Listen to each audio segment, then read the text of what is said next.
I'm excited. I bought myself a little microphone. Can you see it? I know. I mean, everybody has them, right? Whatever, they're all over YouTube. This is new for me. One, because I don't like to be loud. Like in my inner self is like, yeah, you want to be heard. You need to be heard. You have things to say. But then there's a big part of me who's like, no, don't be too loud.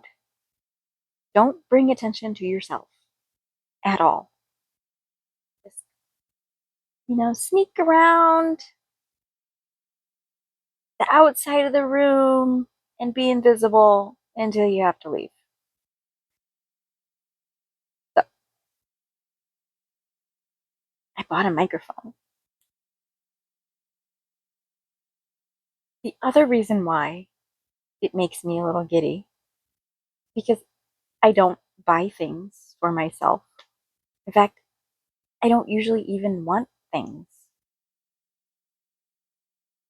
I think it makes my husband a little crazy because he wants to do something special for me and I don't want it. You want to go buy new jeans? No. Just for a long time, it just hasn't felt right to receive.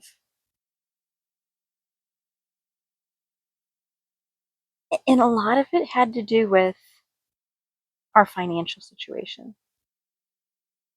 Because in my mind, if I buy something for myself, that's less money that goes into our family situation and our family needs.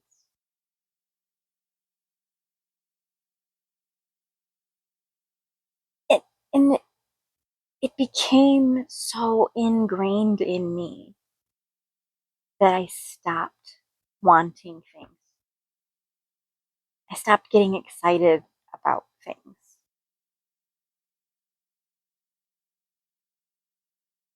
Mixed with the fun little game that my dad used to play with me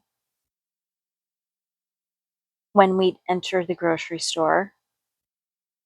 I don't remember what I did to trigger this game.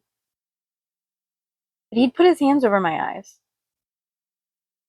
And I'd be like, why? Because so you don't get the case of the I wants.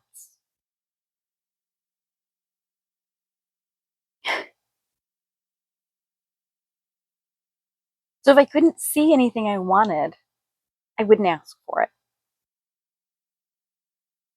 So maybe I had asked for things a lot. And that was his way of changing my behavior. Now, I love my dad.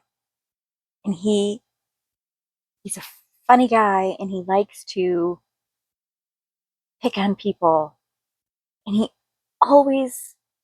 he's doing it out of love. So I know it's not like he was being mean in the moment. And this little microphone thing, I can feel the heat coming out of it. That's how sensitive I am. I'm gonna move my hand out. We're gonna figure this out. Anyway,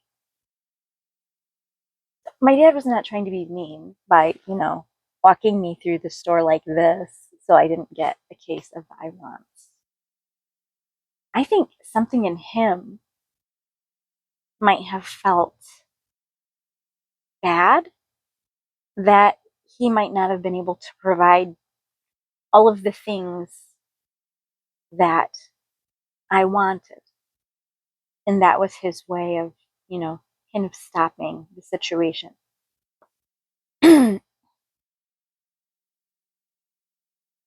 There was also what he used to say, and it was, you're not everybody else. I'd say, but everybody else has that. You're not everybody else. Everybody else is going. You're not everybody else.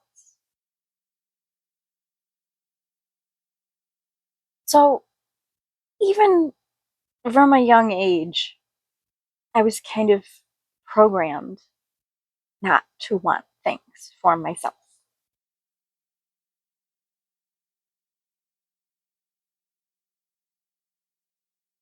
And I guess part of me started to believe that in order to be good,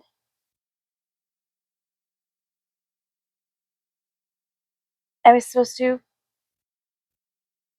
not desire things for myself, not desire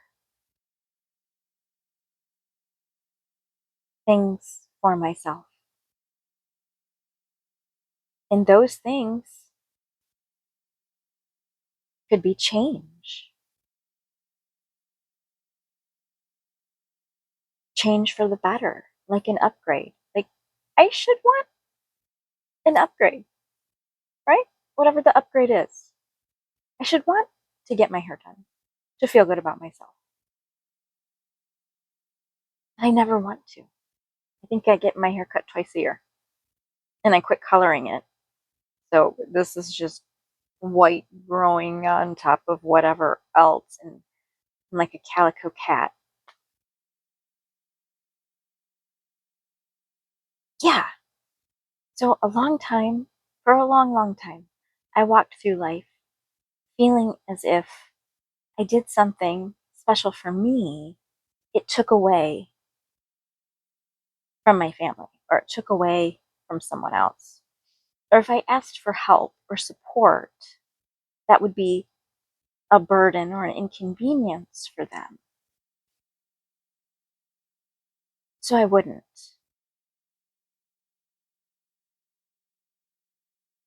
It's like I could put myself in their role, and then I told a story about how they would respond.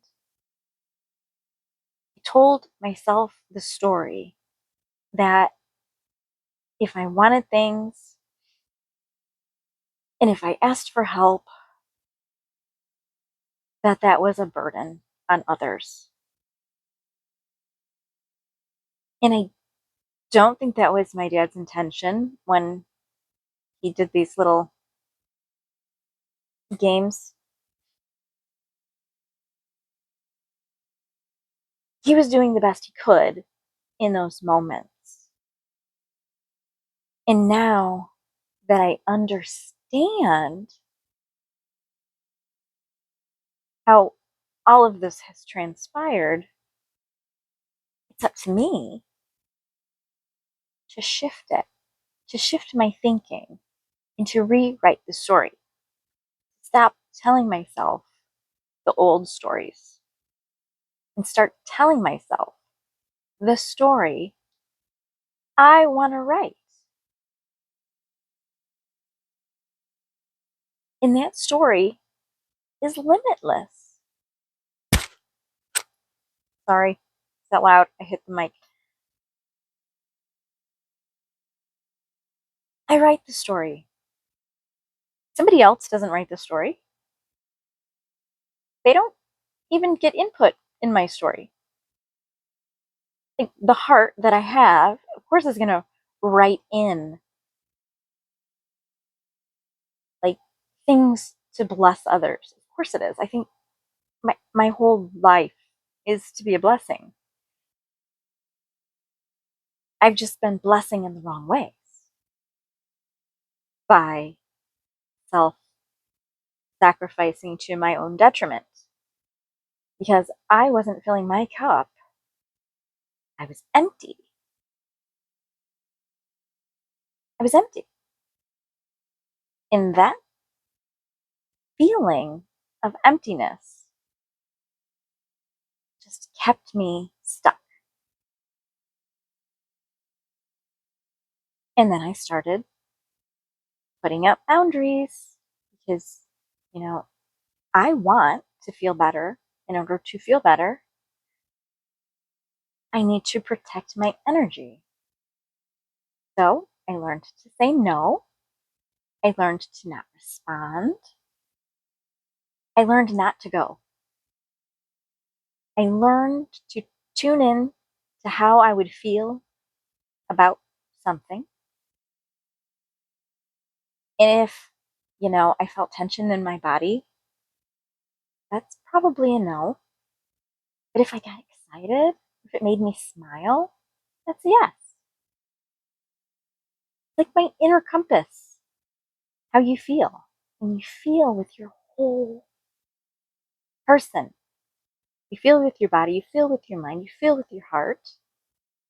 That's your compass. Where is this going?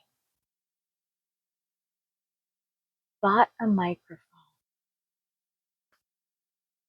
Back to that. So the fact that I intentionally went into my little video game thing where I play for points and then you get gift cards from the points. Because that's how ingrained this program is of don't take away from other people and what they could need. I redeemed a gift card from the video game and I used the gift card to buy the microphone. But I actually went on Amazon and just looked for just a couple minutes. I didn't do research. I didn't read reviews. I didn't freak out about it. Found one on sale and I bought it. I knew what I wanted and I got it for myself.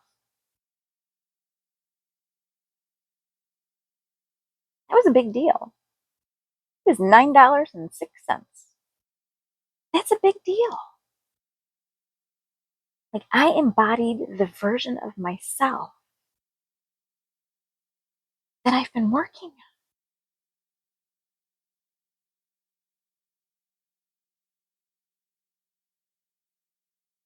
The one who fills her cup so she can overflow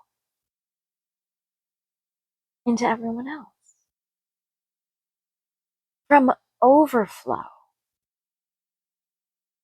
not from sacrifice.